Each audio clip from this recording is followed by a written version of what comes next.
কেনা দেখতে আমরা কিন্তু চলে এসেছি আরেকটা সিঙ্গার ফ্রিজ নিয়ে, রেফ্রিজারেটর নিয়ে।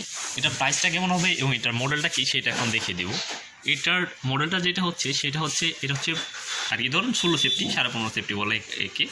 এটার যেটা হচ্ছে সেটা হচ্ছে মডেলটা হচ্ছে 243 BCD। এটার প্রাইসটা কেমন হবে এবং এটার ডিপটা নিচে না উপরে সেটা স্টেপ বাই স্টেপ দেখিয়ে দেবো আপনাদের। এটাতে মূলত ডিপটা কোথায় ব্যবহার করা হয়েছে এবং এটাতে যদি আমি দেখাই সেক্ষেত্রে আপনি দেখতে পাচ্ছেন এখানে 10 ইয়ার্স ওয়ারেন্টি রয়েছে, কম্প্রেসর ওয়ারেন্টি দেখতে পাচ্ছেন, কম্প্রেসর ওয়ারেন্টি রয়েছে, কপার টিউব ব্যবহার করা হয়েছে, অ্যান্টিব্যাকটেরিয়াল গ্যাসকেট এবং ডিওড্রাইজার ব্যবহার করা হয়েছে। এক্ষেত্রে 10 ইয়ার্স ওয়ারেন্টি রয়েছে তাদের ক্ষেত্রে। এটার ক্ষেত্রে কিন্তু 10 বছরের ওয়ারেন্টি রয়েছে, নট এ গ্যারান্টি। আপনারা ভালো করে দেখে নেবেন। এখন দেখাবো এটার ডিপটা উপরে না নিচে। প্রথমে আমরা উপরটাকে খুলবো। ওয়াও, এই ক্ষেত্রেও কিন্তু তারা এই রেফ্রিজারেটরও কিন্তু উপরে ডিপটাকে ব্যবহার করেছে। এখানে যদি ডেস্ক হিসেবে দেখাই 1টা 2টা 3টা 4টা ডেস্ককে দিয়ে দিচ্ছে যারা, 4টা ডেস্ক কিন্তু তারা দিয়ে দিচ্ছে। এক্ষেত্রে তারা ব্যবহার করছে 4টা ডেস্ক। এটা আপনি একটা রেক লাগিয়ে নিতে পারবেন।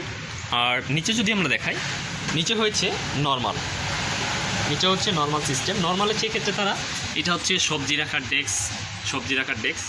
আর এক্ষেত্রে তারা একটা কি দিয়ে দিয়েছে, এটা হচ্ছে, এটা জানি না কী কাজে ব্যবহার করতে হবে, পরে শুনতে হবে দোকানদার থেকে, আমি বুঝিনি। তারপরে হচ্ছে এখানে ডেস্ক ব্যবহার করা হয়েছে সবজি রাখার ডেস্ক 1টা 2টা 3টা 4টা ডেস্ক। এইখানে তারা ম্যানুয়ালিভাবে যে কুলিং সিস্টেমটা আপনি এটা চালিয়ে বৃদ্ধি করতে পারবেন এবং কমাতে পারবেন। এবং পাঁচ সাইডে যেটা রয়েছে সেটা হচ্ছে ডিম রাখার ঝুড়িগুলো ব্যবহার করেছে 1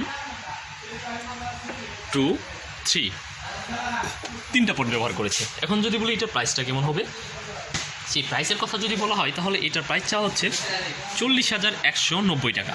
এটার প্রাইস হচ্ছে 40,190 টাকা। আর আপনারা যদি এই ভিডিও দেখে যদি এই দোকান থেকে নিতে চান তাহলে অবশ্যই কিছু ছাড় পাবেন, যা মাত্র এই ভিডিও দেখিয়ে আসতে হবে আপনাকে, শুধুমাত্র 3 দিনের জন্য। যদি নিতে চান তাহলে 3 দিনের মধ্যে যদি নেন তাহলে ধরো কিছু কম দিয়ে দিবে।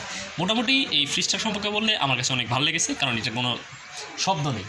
সো ভিডিওটি দেখে যদি ভালো লেগে থাকে তাহলে অবশ্যই চ্যানেল সাবস্ক্রাইব করে রাখবেন এবং পাশে থাকা বেল আইকনটি অন করে দিবেন।